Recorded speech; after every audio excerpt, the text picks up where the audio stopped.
Vale, pues bienvenidos a todos. Vamos a empezar ahora con con la discusión de este capítulo sobre el problema de la medición. Y entonces, pues anteriormente siempre habíamos estado poniendo primero cuáles eran las tesis, las preguntas, pero como es un capítulo más de un libro de texto, creo que ese acercamiento no va a funcionar por ahora y voy a hacer pues, un poquito más como contadito, ¿no? Entonces, a ver. Muy bien, pues entonces, en general, comienza a darnos estos dos postulados básicos de la mecánica cuántica estándar, ¿no? Que se refieren a cómo evoluciona el estado de un sistema cuántico dependiendo de las condiciones, ¿no? Y hay dos condiciones, que sea medido o que haya un proceso de medición y que no lo hay. Entonces, un sistema cuántico va a evolucionar temporalmente de acuerdo a la ecuación de Schrödinger, siempre y cuando no haya un proceso de medición, y de acuerdo al postulado de la proyección, siempre y cuando pues haya un proceso de medición. En ese sentido, pues este proceso de medición se vuelve pues muy central, ¿no? Te va a decir cuándo ocupas uno y cuándo ocupas el otro. A grandes rasgos, y pues, para no entrar, digamos, en tanto detalle, pues la ecuación de Schrödinger es una ecuación diferencial lineal, lo que significa que pues, si uno hace una combinación lineal de sus soluciones, pues va a obtener otra solución. Sí, eso va a ser relevante después. Pero la evolución, de acuerdo al postulado de la proyección, pues no va a ser como tan suave como esta ecuación de Schrödinger, ¿no? De hecho, se habla sobre un colapso de la función de onda, ¿no? Entonces, eh, digamos, a manera intuitiva, lo que pasa es que eh, cuando un sistema cuántico está en estados de superposición, sí, digamos, un experimento básico de lanzar un montón de fotones a esta barra de las dos rendijas, sí, pues se encuentra en estado de superposición, en ir, no sé, por la rendija de la izquierda y de la derecha, ¿no? Eh, que no tiene un estado bien definido. No es que va por la izquierda y por la derecha, sino que no tiene ningún estado bien definido, ¿no? Pero cuando hay un proceso de medición intermedio, entonces sí, o se va por la izquierda o se va por la derecha, ¿sí? Entonces ahí hablamos sobre el colapso a un estado bien definido, ¿sí? A un eje en estado más propiamente dicho. Entonces, el problema de la medición, digamos a grandes rasgos, es que aunque uno esperaría que la mecánica cuántica, siendo una teoría sobre los bloques fundamentales de la materia, digamos, pues de esta teoría pues pudiera emerger una teoría pues del mundo clásico, digamos, ¿sí? Y lo que pasa es que no lo hay. ¿Por qué? Porque no hay estados de superposición a nivel clásico, ¿no? Y bueno, aunque no los hubiera, pues nos gustaría que nos diera una explicación sobre por qué no los hay, pero la mecánica cuántica no nos da, ¿no? Esa explicación. Simplemente postula que, pues básicamente como que no los hay, ¿no? Entonces, hay una cierta deficiencia en ese aspecto.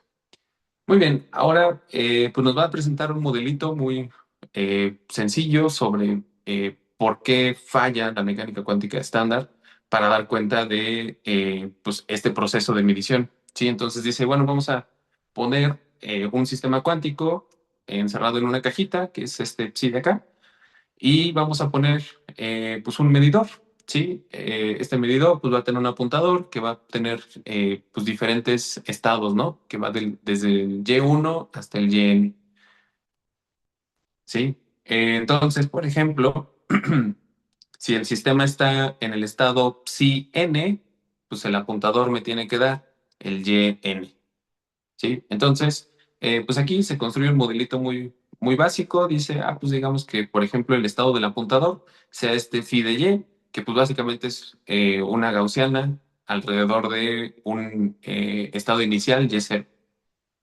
¿sale? Y dice, bueno, pues ya que tenemos tanto mi estado del sistema cuántico dentro de la caja como en el apuntador, pues simplemente hay que hacer el producto tensorial de los dos, pues el producto, para obtener el estado del sistema completo, ¿no? tanto del sistema en la caja como el del apuntador. Y ya que tenemos eso, pues ahora hay que dar el hamiltoniano para ver pues cómo evoluciona. Ah, el hamiltoniano del apuntador, pues ese se lo va a saltar básicamente porque pues como va en uno sobre la masa y la masa del apuntador pues va a ser muy grande comparada con la del sistema cuántico, pues se va a ir a cero, ¿no? Pero respecto al sistema que está en la caja, pues ese sí lo tenemos así, tal cual como viene en la ecuación de Schrödinger, ¿no? Menos h barra cuadrado sobre 2m, aquí me faltó un 2 en la parcial con respecto a x, y más el potencial. Sí, eso es como lo que uno esperaría para la caja. Ahora, va a haber un hamiltoniano de interacción y dice que ese hamiltoniano de interacción, pues esperamos varias cosas de él y eso es lo que va a restringir, digamos, esta forma que nos da. Por un lado, esperamos que eso que se mueve, digamos, quiero decir que la energía invertida en mover este apuntador, pues sea proporcional a cuánto es que se está moviendo, por eso es proporcional a la derivada con respecto a y. También esperamos que sea proporcional a la energía del sistema que está dentro de la caja y por eso lleva el hamiltoniano ahí. Y por último dice, pues necesitamos por ahí una constante pues como de interacción, ¿sí? Que va a decir qué tan significativo o no son estos dos. Entonces es un modelito muy básico y dice, funciona porque, por ejemplo, cuando uno mete pues nuestra función de onda, ¿sí? Pues del lado izquierdo, como el hamiltoniano es IH barra por la parcial del tiempo, pues se cancelan los IH barras de los dos lados, ¿sí? Nos queda la parcial del tiempo del lado izquierdo y del lado derecho, pues nos queda esta expresión, menos lambda, la energía del estado n, parcial de y, sí, sí, y el que haya salido de la energía, pues tiene que ver con que se haya aplicado el hamiltoniano, pues a nuestra psi n, ¿no? La chiquita. Entonces, si uno resuelve esa ecuación diferencial, pues uno obtiene que, o sea, la ecuación de abajo, donde simplemente el apuntador se movió una cantidad que es proporcional a la energía, ¿sí? Del sistema en la caja, que es lo que uno esperaría, ¿sí? Entonces, pasa que cuando un sistema ya está en un estado bien definido, el instrumento refleja dicho estado, ¿no? Aquí lo único que está haciendo es, pues, como calibrar su modelito, ¿sí? Y decir, vean cómo cuando yo meto un estado bien definido, pues el apuntador me refleja un estado bien definido, ¿no? Y entonces ahí no hay problema de la medición, ¿sí? El estado del apuntador está bien explicado con pura mecánica cuántica. Ajá, yo no necesito como nada más en realidad, solamente algunas como intuiciones muy básicas, ¿no? Sobre cómo debería funcionar este sistema. El problema viene cuando en lugar de que el sistema en la caja tenga un estado bien definido, pues está en estado de superposición, ¿sí? Aquí sí ya no va a ser psi n, sino la suma sobre todos los estados posibles, ¿no? Que es básicamente el estado de superposición. En ese caso, pues el psi grandote, fíjense cómo termina en un estado de superposición, ¿sí? Y entonces en ese sentido, no hay nada que haga colapsar a ese estado de superposición de los dos sistemas, tanto el que está dentro de la caja como del apuntador, a uno solo. Ajá. Antes sí lo teníamos, antes nada más era uno. Aquí tenemos la suma de todos los posibles, ¿no? Y entonces, digamos, siguiendo esta predicción de la mecánica cuántica, al momento de que un sistema clásico como un apuntador esté midiendo un sistema cuántico, debería como infectarse, dice Travis, de su cuanticidad, ¿sí? Deberíamos ver el apuntador en ningún estado, ¿sí? Como en estado de superposición, pero eso no pasa, ¿sí? Nosotros vemos que siempre el apuntador está en un estado bien definido, ¿sí? Y entonces, pues este es el problema de la medición, que la mecánica cuántica no nos ofrece por sí como la lista, ¿no? De los procesos físicos que tienen que suceder para que, pues digamos, de un estado de superposición pasemos a uno donde no. Ah, ahora bien, alguien puede decir, oye, pero sí nos ofrece, o sea, a lo mejor no nos ofrece una explicación, pero sí nos da postulados que evitan, digamos, que esto sea un problema de hecho. Ajá. ¿Por qué? Porque claramente te dice que va a haber una evolución, ajá, en superposición, si no hay medición, y va a ser proyección cuando sí la hay. Sí, pero, o sea, pueden argumentarlo, ¿no? Todavía después uno puede decir, bueno, pero necesitamos una explicación, ¿sí? Para que esto de verdad sea una teoría física fundamental, deberían explicarnos, ajá, no simplemente postular así como a fuerza bruta lo que pasa. Pero bueno, digamos que concedemos eso, ajá, que esto no es un problema para la mecánica cuántica porque sí nos da postulados, pues digamos, para suplantar estos, para dar cuenta, perdón, de este comportamiento. Aún así, hay todavía algunas preguntas relacionadas eh, que algunos toman como el verdadero problema de la medición.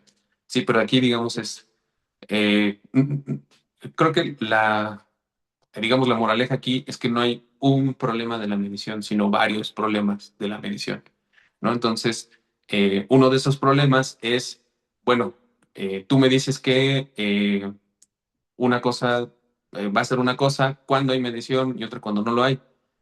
Pero entonces, siendo la medición un concepto más humano, ¿por qué una teoría de la materia inanimada requiere de un concepto humano para hacer sentido? ¿Sí? Eso, pues como que no es muy satisfactorio, ¿sí? Y bueno, todavía podemos conceder, bueno, sí, pues, lo que pasa es que somos humanos y no estamos haciendo una ciencia desde ningún lugar, sino una ciencia situada, lo que sea, ¿no?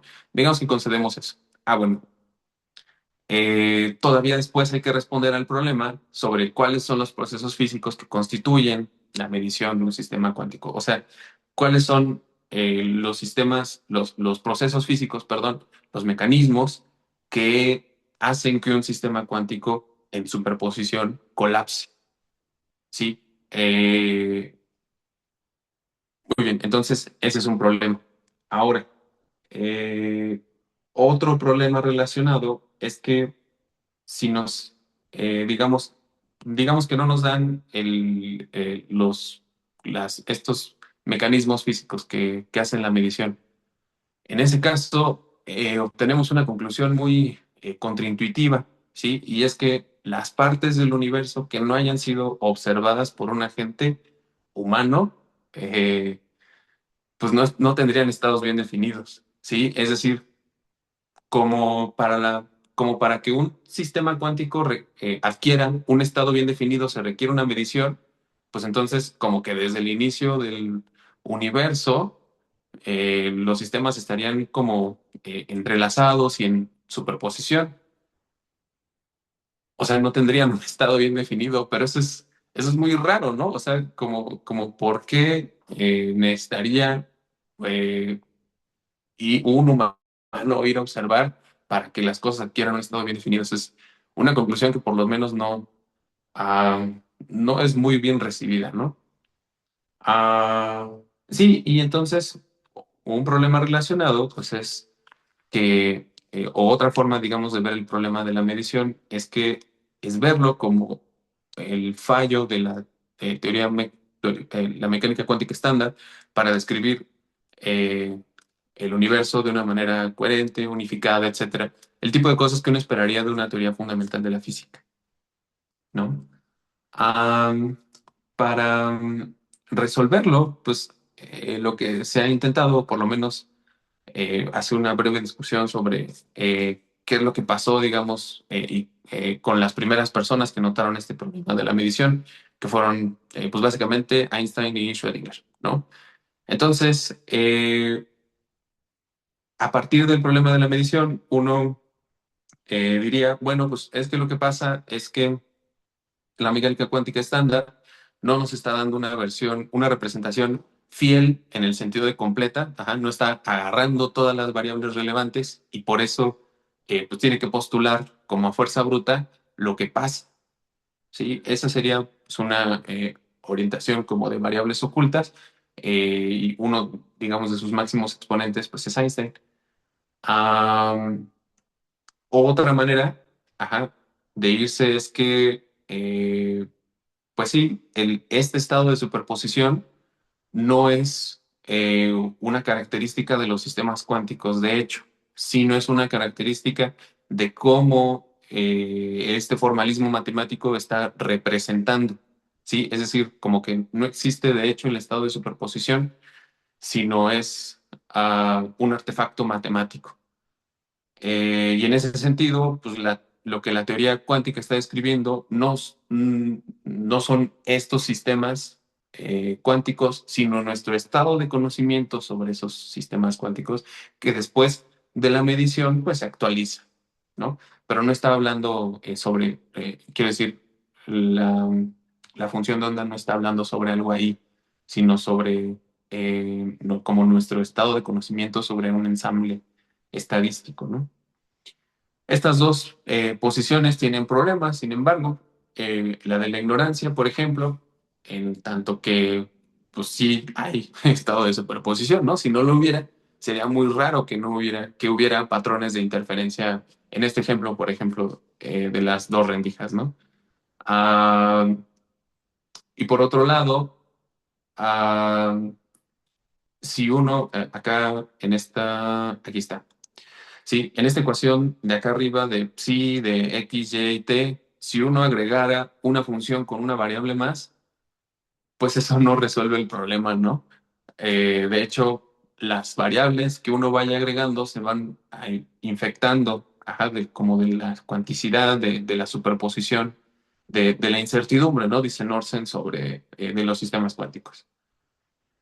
Otra objeción que hace eh, Neumann a esta interpretación de la ignorancia, ¿sí? De que los sistemas sí tienen estados bien definidos, solo que no los conocemos y con la medición pues se hacen evidentes, es que pues no cumplen ciertas estructuras matemáticas que conocemos sobre ellos, ¿sí? Una de ellas es el spin, ¿sí? Entonces dice, bueno, vamos a suponer que los sistemas sí tienen propiedades definidas, no los conocemos hasta hacer la medición.